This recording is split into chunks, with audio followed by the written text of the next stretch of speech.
Welcome to STV life. இன்றைக்கி ஒரு காரசாரமான விஷயத்தை பற்றி தான் பார்க்க போகிறோம். பிப்ரவரி மாதத்தோட கடைசி வியாழக்கிழமை என்ன நாள்னு உங்களுக்கு தெரியுமா? அதுதான் நேஷ்னல் சில்லி டே, அதாவது தேசிய மிளகாய் தினம். மிளகாய் பிரியர்களுக்கான ஒரு ஸ்பெஷல் நாள்னு இதை சொல்லலாம்.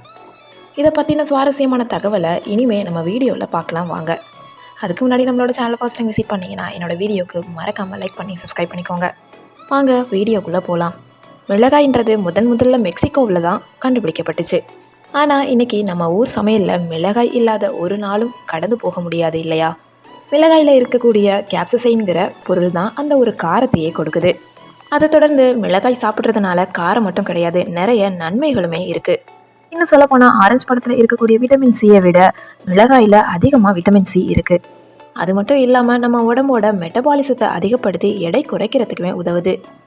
முக்கியமாக சொல்லப்போனால் இது நம்ம மூளையில் எண்டோஃபின்ங்கிறத சுரக்க வச்சு நம்மளை சந்தோஷமாக வச்சுருக்கோம். உங்களுக்கு தெரியுமா, உலகத்திலேயே காரமான மிளகாய்னு பார்த்தோன்னா கரோலினா ரீப்பர் தான். இது ஒரு கடி கடிச்சாலே போதும், கண்ணில் தண்ணி கொட்டுன்னு கொட்டும். ஆனால் நம்ம ஊரில் இருக்கக்கூடிய காந்தாரி மிளகாய், குண்டு மிளகாய்லாம் ஒரு தனி டேஸ்ட்டாக தான் இருக்கும். இன்றைக்கி நேஷ்னல் சில்லி டேவாக இருக்குது. உங்களுக்கு பிடிச்ச காரமான உணவு என்னன்றதை என்னோட கமெண்ட்டில் சொல்லுங்கள். அது மட்டும் இல்லாமல் மிளகாய் பஜ்ஜியா இல்லை கார சட்னியா? உங்களுக்கு இந்த சில்லி டே பிடிச்சிருக்குன்னு நினைக்கிறேன். உங்களோட ஃபேவரட் ஃபுட்டையும் என்னென்னு சொல்லுங்கள். இந்த வீடியோ உங்களுக்கு பிடிச்சிருக்குன்னு நினைக்கிறேன். வீடியோ பிடிச்சிருந்துச்சுன்னா ஒரு லைக் போட்டு கமெண்ட் பண்ணி ஷேர் பண்ணி சப்ஸ்கிரைப் பண்ணாமல் பார்த்துக்கிட்டு இருந்தீங்கன்னா ப்ளீஸ் சப்ஸ்கிரைப் பண்ணிக்கோங்க. தேங்க்யூ ஸோ மச் ஃபார் வாட்சிங். ஹாப்பி நேஷ்னல் சில்லி டே.